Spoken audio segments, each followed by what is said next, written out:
Hello, and welcome to American Heron Wargaming. This is part of a series of battle reports for Fallout Wasteland Warfare. I was inspired by the news trailer for the Fallout TV show. I'm taking Lucy, the Ghoul, and CX-404 and playing out their trek across the wasteland from California out to New Vegas using the Into the Wasteland expansion. This time around, I figured that our heroes would need to gear up. So instead of drawing a purpose card from the deck, I chose the scavenge objective for the scenario. I did draw a random battlefield size and shape card, as well as a random location card. For this one, we were heading to a farm. This informed which items could be included in the Wasteland deck to scavenge.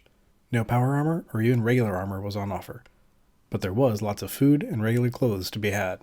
The goal of the scavenge scenario is to acquire a number of items equal to the battlefield size, or 4 in this case. You can punch out early, but then you lose the items you've gotten, the assumption being that you drop them as you scramble off the field. This objective has a bit of a complicated setup where you build a pool of searchable tokens that goes through some randomization, so you have no real idea what you might get, but you can still get at least the number of items you need to win the scenario. So the first thing to do on the tabletop was actually build a board. I set this up to look like an abandoned, dilapidated farmstead. All of the searchable tokens were randomly distributed, as well as the investigation markers. Half of those were blanks, and the other half were searchables. The bottle caps on the field represent spawn points for inhabitants, so they would be resolved shortly. As before, my force was simply the Hank McClane hunting party, CX-404, Lucy, and the Ghoul. In our last scenario, we'd picked up some vodka, a stim pack, and a Western revolver.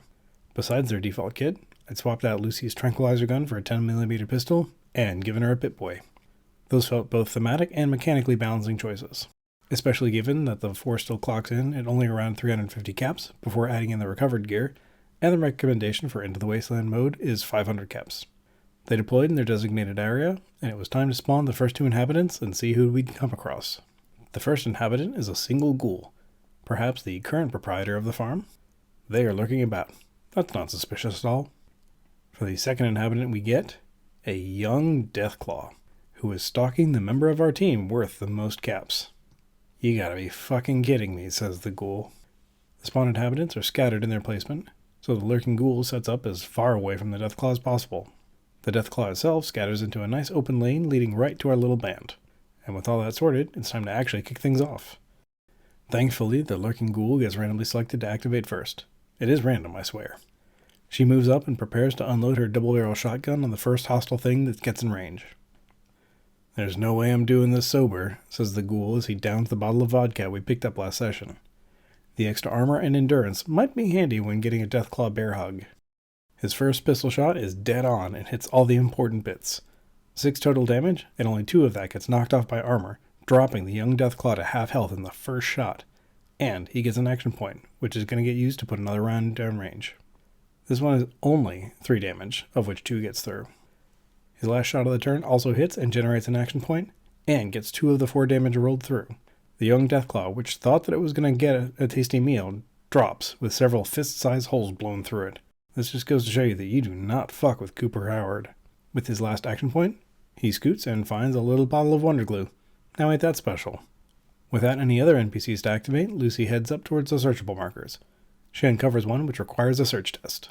Unfortunately, in my zest for moving closer to the items, I got within short range of the lurking ghoul's shotgun. Fortunately, her reaction shot was a critical failure. Lucy's movement also puts her close enough and in line of sight to generate the next wasteland inhabitant. It's 3 mole rats. They come in from the corner and have the protective behavior, so that close by searchable token is their nest or something like that. The first one moves up to defend the nest. Then CX-404 charges into the lurking ghoul before she can reload. 4 doesn't have enough actions to jump this turn though. The other pink mole rat moves up and hides behind the wall in charge range, waiting for the moment to strike. The white mole rat doesn't quite have the range to charge an attack, as indicated by its role on the AI chart, so it falls back to a defensive position as well. Which wraps up turn 1. I gotta admit, I was not expecting the young Deathclaw to go down that easily, though landing 3 high damage hits, I was pretty damn lucky. For turn 2, I rolled on the event chart. While I'd built a custom item deck, I was too lazy to put together one for the event, danger, creature, or stranger decks. I figured I'd just use the settlement region rules sheet since it's pretty close to a farm. The event for the turn made hacking tests harder. There weren't any expectations for that this turn, but you never know what you're going to uncover. Since there were more enemies on the field than friendlies, CX-404 got to start the turn off. Her charge-powered chomp would have been a nice hit if it wasn't a crit fail. The second went much better though, getting 4 damage past the ghoul's armor. To make matters worse for her, the white mole rat decided to charge into her as well. I'd randomized it to see which of the interlopers the rat would go for. Fortunately for her, though, the rat missed. Lucy was up next, and with her first action, she lanced the mole rat that she could see. Even with 2 hostiles engaged with CX-404, she still didn't want to take a chance at hitting the pooch. She'd never live that down if it happened twice. So instead, she tried to search for an item, failing, but gaining her okie dokie bonus for her next check. The lurking ghoul decided to go for the easier kill on the mole rat and absolutely obliterated it with both barrels from her shotgun. Since that's a slow-firing weapon, CX-404 only had to defend against an improvised weapon attack, which did hit for 2 damage. She blocked one with the armor die and another one with her strong armor token. Then I realized that at the end of turn 1 I was supposed to scatter the remaining inhabitant token. So I did. The ghoul double moved up to go for items, since the combat situation seemed pretty in hand.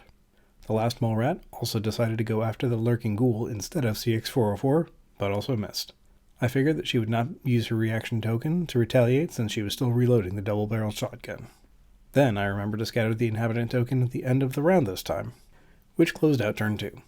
With only 2 weaker opponents left on the field, things were looking like they were developing nicely, though there was still the one unknown factor yet to be revealed. The event for turn 3 was clear, so any blank faces on the black die would count as -1, something I was sure I would forget at some point. The remaining mole rat went first and chomped a point of damage into the lurking ghoul. Her reaction swing was a miss, despite the help from the green die. The mole rat's second attempt, crit failed.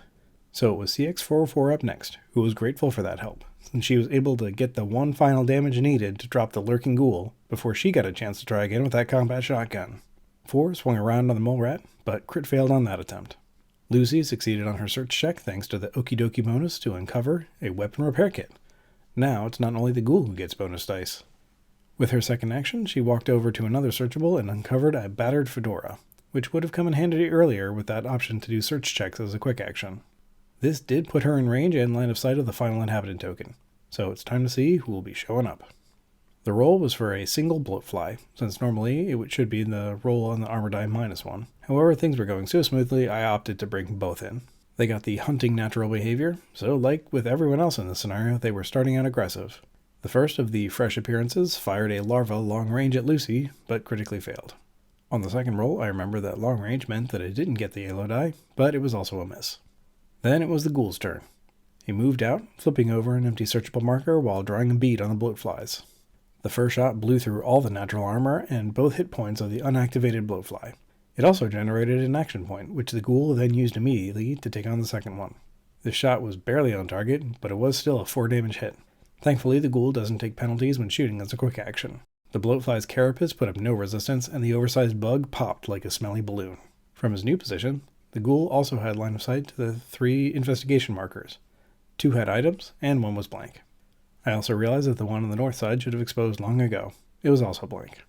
Yeah, so turn 3 closed out with only 1 hostile left on the field, and none of our folks had even taken a single damage yet. It looked like it was going to be a clean sweep. In turn 4, the event was soft ground, which wasn't likely to be relevant since no one was likely to suffer fall damage. The mole rat got to kick off the turn, and actually succeeded in connecting with 404. However, 4's armor held and blocked the damage. Its second chomp was a crit fail. CX-404 sealed the deal on her first attack, closing out the last enemy on the board. Then she sniffed out another searchable. With all the enemies gone, we got to loot everything. CX-404 had found some Radaway. Since it was turn 4, the vodka that the ghoul had chugged before blasting the young Deathclaw finally wore off. It hit him hard though, so he was at -1 perception for the rest of the scenario.